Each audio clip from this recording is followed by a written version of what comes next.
Hello' everyone, যেনেকে মই কৈছিলো গুৱাহাটী ইউনিভাৰ্চিটি যিটো BEd এন্ট্ৰেন্স এক্সাম হৈ গ'ল, এইটোত মানে এডমিশ্যন কেনেকে ল'ব আৰু কি মানে কোনটো কলেজত এডমিশ্যন ল'লে ভাল হ'ব আৰু মানে কেনেকে এডমিশ্যন ল'ব লাগে, ঠিক আছে। মই সেইটো বিষয়ত আলোচনা কৰিম, আপোনালোকে চাই থাকিব। চ' ভিডিঅ'টো স্কিপ নকৰিব। চ' আপোনালোকে চাওক, মই ইয়াতে লিখি ৰাখিছো admission process, which college to choose, govt vs private college fees, মানে ফিজ ষ্ট্ৰাকচাৰ কিমান হ'ব পাৰে, তাৰপিছত কেটাগৰী কেন নট চেঞ্জ, মানে কেটাগৰী আপোনালোকে চেঞ্জ কৰিব পাৰে নে নাই, আৰু গভ বিএছ প্ৰাইভেট কলেজৰ যিটো এডমিশ্যন ফিজ আছিল সেইটো বিষয়ে ক'ম, ঠিক আছে। সাপোজ ধৰি লওক যোৱাবাৰতকে এইবাৰৰ যিটো ৰিজাল্ট ওলাইছে, সেইটো ৰিজাল্টত মানে বহুত ডিফাৰেঞ্চ পোৱা গৈছে। মানে কাট অফৰ কথা যিটো আপোনালোকে কৈছিলে, কাট অফ মানে বেছি ডিফাৰেঞ্চ হৈ আছে, ঠিক আছে। মানে যোৱাবাৰত আছিলে যোনটো নাম্বাৰ 1 ৰেংকত আছিলে 286 এনেকৈ আছিলে, আৰু বৰ্তমানৰ যিটো নাম্বাৰ 1 ৰেংকত আছে 376 এনেকৈ আছে। চাওক আপোনালোক কিমান ডিফাৰেঞ্চ হৈ আছে। যদি ডিফাৰেঞ্চ যদি ইমান হৈ আছে, তেনেহ'লে কাট অফটো নিশ্চয় বাঢ়িব। তো আপোনালোকে জানে, মই আপোনালোকক কৈ আছো, এইটো কাট অফ আছিলে যোৱাবাৰৰ মানে 200 পালে মানে গভৰ্ণমেণ্ট কলেজত চান্স পোৱাৰ সম্ভাৱনা আছিলে। কিন্তু এই ক্ষেত্ৰত এইবাৰ কিন্তু সিমান ইজি নহয়, মানে গভৰ্ণমেণ্ট কলেজত চান্স পোৱাটো মানে 200 লৈ কিনে, মানে কাট অফ যিহেতু মানে এভাৰেজত আপোনালোকে চাইছে চাগে, এভাৰেজত 35 36 এনেকে গৈছে, এনেকে মানে ইনক্ৰিজ হৈ আছে আগৰ তুলনাত। চ' এতিয়া মানে আপোনালোকে বহুত কমেন্ট কৰিছিলে যে 2026 যিটো এডমিশ্যন প্ৰচেছটো কেনেকুৱা হ'ব আৰু কোনটো কলেজত ল'লে ভাল হ'ব। চ' আমি আৰম্ভ কৰিছো এডমিশ্যন প্ৰচেছ। চ' আপোনালোকে মানে এতিয়া মানে মেৰিট লিষ্ট ওলাই আহিছে, আপোনালোকৰ মানে মেৰিট লিষ্টত যদি নাম আছে, যদি নাম্বাৰ ভালে আছে, তেনেহ'লে আপোনালোকে এপ্লাই কৰিব পাৰে, গভৰ্ণমেণ্ট কলেজত এপ্লাই কৰিব পাৰে। কিন্তু গভৰ্ণমেণ্ট কলেজতকৈ আগত প্ৰাইভেট কলেজত এডমিশ্যন ল'ব লাগে, মানে সেইটোত মানে এডমিশ্যন ফাৰ্ষ্টত কৰা হয়। চ' আপোনালোকে এতিয়া মানে কনফিউজন হৈ আছে কোনটো কলেজত এডমিশ্যন ল'ব। এতিয়া চাওক, আগত বৰ্ডাৰ লাইন আছিলে 200 পালে মানে গভটোত মানে চান্স পোৱাৰ সম্ভাৱনা আছিল। কিন্তু এতিয়া মানে এনেকুৱা হৈছে 200 লৈ কিনে প্ৰাইভেটতো চান্স পাম নে নাই, এনেকুৱা কনফিউজন হৈ আছে। চ' এতিয়া আপোনালোকে এটা কাম কৰিব পাৰে, হয়তো আপোনালোকৰ কথা, মানে আপোনালোকে কোনটো কলেজত এডমিশ্যন ল'ব, প্ৰাইভেটত ল'ব নে গভৰ্ণমেণ্টত ল'ব। যদি গভৰ্ণমেণ্টত ল'ব মানে ভাবি আছে, তেনেহ'লে আপোনালোকে প্ৰাইভেটতো কৰিব নালাগে, কৰিলে কি হ'ব মানে পইচা ৱেষ্ট হ'ব। চ' আপোনালোকে যদি ফাৰ্ষ্টত যিহেতু প্ৰাইভেটত এডমিশ্যন হ'ব লাগে, যদি আপোনালোকৰ যদি স্ক'ৰ যদি 250 নহ'লে 260 নহ'লে 230 এবভ আছে, তেনেহ'লে আপোনালোকে গভৰ্ণমেণ্টৰ কাৰণে ৱেইট কৰিব পাৰে, গভৰ্ণমেণ্ট কলেজৰ কাৰণে ৱেইট কৰিব পাৰে। কিন্তু এইটো আপোনালোকৰ কথা, মিছ হ'ব পাৰে, মানে কাট অফ বহুত হাই যোৱাৰ সম্ভাৱনা আছে। চ' এতিয়া 200 পাই কিনে যদি আপোনালোকৰ গভৰ্ণমেণ্টৰ কাৰণে যদি ৰখি থাকে, তেনেহ'লে বছৰটো কিবা মানে এনে যাব পাৰে। চ' এতিয়া মানে কথা হ'ল, আপোনালোকে কোনটো এডমিশ্যন ল'ব। চাপোজ ধৰি লওক আপোনালোকে প্ৰাইভেটত এডমিশ্যন লৈছে, প্ৰাইভেটত এডমিশ্যন ল'লে, প্ৰাইভেটৰ ফিজ হৈছে আপোনালোকৰ ধৰি লওক 70K পৰা 100K, মানে 70,000 পৰা 1 লাখলৈকে, ঠিক আছে। এইটো হৈছে প্ৰাইভেটত মানে কিছুমান কলেজৰ ফিজ। আৰু আপোনালোকে যদি ভাবি আছে গভৰ্ণমেণ্টত ল'লে, চাপোজ ধৰি লওক আপোনালোকৰ ঘৰৰ ওচৰে পাজৰে কোনো এটা কলেজ আছে, সেইটো কলেজত আপোনালোকে গভৰ্ণমেণ্টৰ চিট নাপালে, বেলেগ কলেজত এডমিশ্যন হ'ব লাগিব, মানে দূৰত, আপোনালোকৰ ঘৰৰ পৰা ওচৰে পাজৰে নহয়, অলপ দূৰত, মানে তাতে থাকি কিনে গভৰ্ণমেণ্ট স্কুলত কলেজত পঢ়িব লাগিব। চ' চাপোজ ধৰি লওক গভৰ্ণমেণ্ট কলেজৰ ফিজ মানে 19,000, কিছুমান কলেজত 19,000 হয়, কিছুমান কলেজত 22,000 হয়, কিছুমান কলেজত 20,000 হয়। তো ধৰি লওক এজ এ এভাৰেজত ধৰি লওক 20,000 গভৰ্ণমেণ্ট কলেজৰ যিটো পাৰ ইয়াৰ এডমিশ্যন ফিজ হয়, এইটো 20,000 হয়, ঠিক আছে। আৰু এইটোতো কৈছো আপোনালোকে, এইটো হৈছে কি পাৰ ইয়াৰ, মানে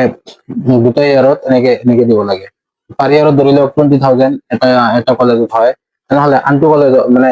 যদি 20,000 হয়, আপোনালোকৰ ঘৰৰ পৰা দূৰত আছে, আপোনালোকে যোনটো কলেজত এডমিশ্যন লৈছে সেইটো কলেজ আপোনালোকৰ ঘৰৰ পৰা দূৰত, মানে তাতে থাকি কিনে ৰুম লৈ থাকি কিনে পঢ়িব লাগিব। তো এনেকে ধৰি লওক আপোনালোকে যদি গভৰ্ণমেণ্ট কলেজত যদি এডমিশ্যন ল'ব খুজিছে, আপোনালোকৰ ঘৰৰ পৰা বহুত দূৰত, আপোনালোকে তাতে থাকোতে ধৰক মিনিমাম মাহত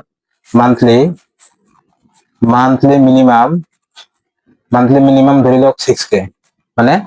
6,000 টকা মান্থলি আপোনালোকৰ মানে খোৱা লোৱা খৰচ এনেকে যাব। এইটো যদি আপোনালোকে হিচাপ কৰে, কেলকুলেশ্যন কৰে, তেনেহ'লে বছৰত কিমান যাব, 12 মান্থ যদি হিচাপ কৰে 72,000 এনে গৈ আছে। মানে আপোনালোকৰ খোৱা লোৱা থাকাত কিমান গৈ আছে 72,000 এনে গৈ আছে বাহিৰত থাকি 72,000 আৰু ইয়াতে 28 কৰক তেনেহলে কিমান আহিল 90 চাওক বছৰত কিমান গৈ আছে আপোনালোকৰ 92,000 গৈ আছে 92,000 যদি এনে গৈ আছে গভটোত লৈ কিনে আপোনালোকৰ চাব ধৰি লওক ঘৰৰ পৰা বহুত দূৰত আছে দূৰত থকাৰ কাৰণে আপোনালোকৰ 92,000 এনে গৈ আছে আৰু আপোনালোকৰ যদি প্ৰাইভেটত লয় তেনেহলে কিমান আছে আপোনাৰ ইমানখিনি গৈ আছে কিন্তু আপুনি ঘৰৰ থাকি কিবা এটা কৰি কিনে আপোনালোকে ক্লাছ কৰিব পাৰি আছে ঠিক আছে তো সেইটো হিচাপত মই কৈছো যে গভৰ্ণমেণ্ট কলেজ আৰু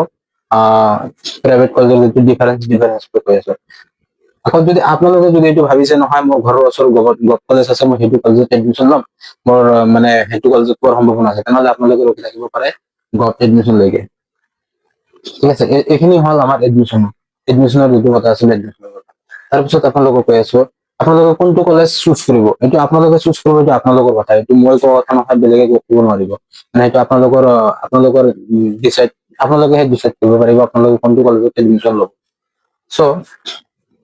এতিয়া মই কৈ আছো কেটাগৰী কথা ঠিক আছে কেটাগৰী কেনট চেঞ্জ মানে কেটাগৰী কেনট চেঞ্জ মানে হৈছে মানে কেটাগৰী আপুনি চেঞ্জ কৰিব নোৱাৰে মানে যোনটো সময়ত আপুনি এপ্লাইৰ সময়ত যোনটো কেটাগৰী দি কিনে আপুনি এপ্লাই কৰিছিলে সেইটো কেটাগৰী ইয়াতে এপ্লাই কৰিব লাগিব কিছুমানে মানে ভাবি আছে যে দাদা মানে কিছুমান এনেকুৱা কমেণ্ট আহিছে যে দাদা মানে মই EWS এপ্লাই কৰা নাই মই জেনাৰেল কেটাগৰীত এপ্লাই কৰিছো কিন্তু মই এতিয়া EWS দি কিনে এপ্লাই কৰিব পাৰিম নেকি তেনেকে নোৱাৰিব মানে EWS যদি আপোনালোকে প্ৰথমে যদি EWS দি কিনে এপ্লাই কৰি এক্সাম দিছে তেনেহলে আপোনালোকে EWS এপ্লাই কৰিব পাৰিব ঠিক আছে আৰু যদি জেনাৰেল দি কিনে এপ্লাই কৰিছিলে তেনেহলে আপোনালোকে জেনাৰেল দিব লাগিব চ' তাৰপিছত এইটো আপোনালোকে কি কৰিব নোৱাৰিব কেটাগৰী চেঞ্জ কৰিব নোৱাৰিব তাৰপিছত গভৰ্ণমেণ্ট প্ৰাইভেট কলেজৰ এডমিশ্যন চিষ্টেম আপোনালোকে এডমিশ্যন চিষ্টেমটো কেনেকে কৰিব আপোনালোকৰ যোনটো মেৰিট লিষ্ট আহিছে মেৰিট লিষ্ট অহাৰ পিছত আপোনালোকৰ যিটো প্ৰচেছ আছে প্ৰচেছ মানে কলেজ ফিলিং কৰিব লাগিব আপোনালোকে কোনটো কলেজত এডমিশ্যন ল'ব খোজে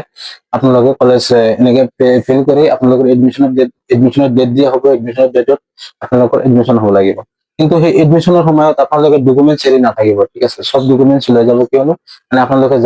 দেখি আছে মানে কম্পিটিশ্যন কিমান হাই হৈ আছে ন চ' আৰু আপোনালোকে কৈ আছে যে মই 128 মাৰ্ক পাইছো 120 মাৰ্ক পাইছো 150 মাৰ্ক পাইছো আমি গভৰ্ণমেণ্ট প্ৰাইভেট কলেজ চিট পাম নে নাই এনেকুৱা কমেণ্ট বহুত আহিছে মই সেইটো হিচাপতে কৈ আছো আপোনালোকে চাওক এতিয়া মানে চিট পাব নে নাপাব সেইটো মই ক'ব নোৱাৰিম কোনো ক'ব নোৱাৰিব মানে যিমান মানে কেটাগৰী যিমান মানে কাট অফ আহি আছে মানে যিমান